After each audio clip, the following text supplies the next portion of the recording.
Assalamualaikum warahmatullahi wabarakatuh.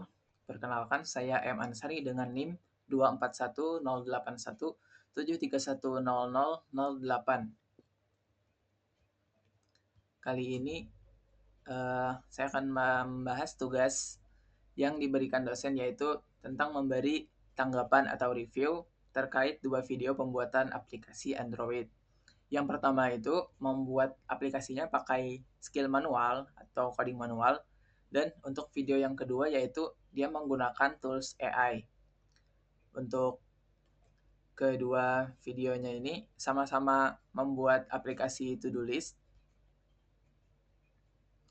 Tentang video yang pertama, dia ini kenapa jadi lebih singkat, yaitu 10 menit lebih, sedangkan yang pakai tools AI malah lebih lama, yaitu 17 menit. Sebenarnya manual coding ini videonya itu dipercepat, sepertinya itu kali 4 lebih cepat lah. Jadi hitungan video yang manual coding ini kisaran 40 sampai 50 menit. Jadi lebih lama ya untuk manual codingnya.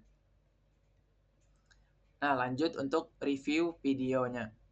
Mengenai video coding manual, ini dia memulainya dengan seperti biasa, yaitu membuat project, lalu dilanjut membuat tampilan XML-nya, juga ID-nya, lalu dilanjut juga membuat tombol-tombol, memasang ID-nya, lalu ketika selesai membuat tampilan, dia pindah ke file yang lain. Semua ini dia coding manual, jadi otomatis lah dia paham dengan apa yang dia buat. Nah, sedangkan untuk video yang pakai tools ini, awalnya ini dia hanya menuangkan idenya saja, jadi dia memberitahu ChatGPT bahwa dia ingin membuat aplikasi to-do list untuk dia prompt ke kursor AI-nya. Jadi yang mengenerate kodenya nanti yaitu kursor AI dalam membuat aplikasi Android nanti. Lalu awalnya dia minta prompt itu pakai bahasa Indonesia. Lalu dia alih bahasa sendiri ke bahasa Inggris pakai DeepL. Dilanjut pembuatan project Android Studio seperti biasa. Lalu Android Studio-nya ini dihubungkan dengan kursor AI-nya tadi. Setelah terhubung, lalu prompt yang didapat dari DeepL tadi dikopas, lalu dikasihkan ke kursor AI-nya. Dia tunggu dalam mengenerate kodenya tadi. Nah, setelah selesai, dia sinkronkan lagi Android Studio-nya itu dengan kursor AI-nya. Jadi semua project-project filenya itu tadi langsung ada di Android Studio-nya tanpa coding manual.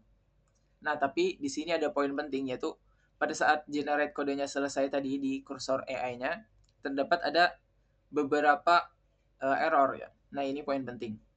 Nah, dari review tadi didapatkan bahwa programmer ini juga tetap harus paham apa yang dibuatnya. Karena jika ada error seperti tadi, tidak menambah error yang ada gitu. Jadi kedua video ini sebenarnya saling mendukung ya. Jadi bukannya coding manual ini meremehkan yang pakai AI, AI-nya meremehkan yang coding manual. Sebenarnya bukan begitu. Jadi dua teknik ini sebenarnya saling mendukung ya.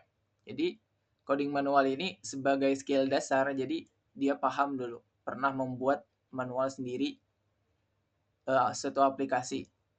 Jadi ketika ada AI, ini dapat membantu efisiensi waktu juga dan lebih cepat tentunya. Di samping dia tetap paham apa yang dia buat karena dia punya skill dasar tadi.